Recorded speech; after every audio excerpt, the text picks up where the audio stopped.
Okay, now we're gonna put it all together in the form of a vidyard. I chose the company Culinary Dropout because it's one of my favorite restaurants and they just opened a location in Denver. They're a small to medium sized chain, so it should warrant a good amount of prospects, but not an overwhelming number of people to sift through. So, that said, I will start on their website using the Zoom Info extension to see what I can find. Just looking immediately, it says that they have 250 to 500 employees. That number may have gone up now that they're opening more and more restaurants. But going right into contacts, it looks like they only have 17 results using the call out tool. So ZoomInfo is an awesome tool that we have, but it doesn't always have the best mapping. So as we know, there's probably more like 500 employees, but it's only showing us 17. Just to confirm that, I'll also go to the org chart to see if there's any discrepancies. From what I can see, almost all of the prospects on here are actually at the restaurant level. So it doesn't really make sense to build out any of these for most of our clients. So from here, what I'll do is do a little more in-depth research. The first thing I'll do is go to the very bottom of the page because most companies, restaurants, etc., have their parent company in their website at the very bottom. So as you can see here, they're a part of Fox Restaurant Concepts. So rather than trying to navigate around Culinary Dropout to find someone who fits my ideal target persona, I will go straight to the headquarters or parent company. So from here, going to their website, my ZoomInfo extension is not working for some reason while I'm recording, but it was a relatively similar result, showing mostly wait staff, bartenders, servers, etc. So I will go right on over to Sales Nav, which is where we would really want to do our searching anyways, because as we know, ZoomInfo is great, but oftentimes they can have outdated information. People aren't in that role anymore, or maybe they don't even work there at all. So I'm still seeing a lot of these like lower level titles who work at the actual physical restaurants. But if I'm working on behalf of a data client, that's probably a good starting point. So my one search for a title with data in it resulted in a hostess server, which, similar to the other results, is not what we need. So rather than putting it into title, I'm actually going to put it into keywords because that'll pull anything from their profile that has to do with data. And we got 15 results from that, still very irrelevant. So rather than spending my time on culinary, I'm going to go pop over to Fox Restaurant Concepts. And from here, just pulling it up right away, we can see that there's a lot more results. So I'm going to do the same thing and enter data in.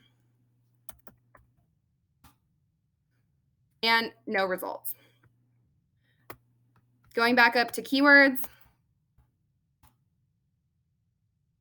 48 results, much better. So I would go in and open each of these person's profiles, make sure that they really do fit the persona that we're looking for. But as we know, there are 25 people on each page. So I've got 25 selected here. However, ZoomInfo is only mapping 18 results. So that means a lot of, or I guess not a lot, but 7 of the people that are shown here are not being mapped correctly on the ZoomInfo extension.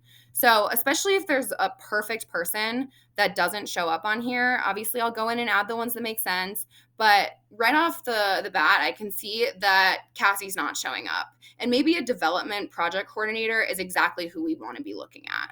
So rather than just give up on Cassie, I'm going to open her profile. And ZoomInfo is actually going to do a much better job mapping when you're only on one person's profile. So this prospect who I maybe wouldn't have had access to otherwise, we now have a mobile number. We can go into other Fox Restaurant Concept people's profiles and see what their email format is and build it out manually. But I guarantee that most SDRs are not taking these extra steps to build out these people. And so Cassie's probably getting a lot less cold calls and a lot less outreach. And so you're more likely to stand out if you do these extra steps, especially if this is a target account and you maybe ran out of names or don't have people to call on anymore. It becomes more and more essential to find these people that take a little bit more effort. And when you do find them, oftentimes they're more receptive. The other thing that you can do is go straight to Google.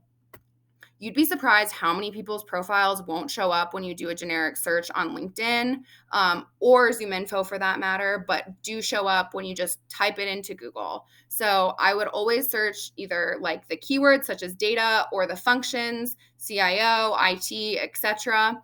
And so now we found these other personas who didn't appear in our original search. So I'm going to go ahead and open them and see what we can find by doing the mapping from their actual profile.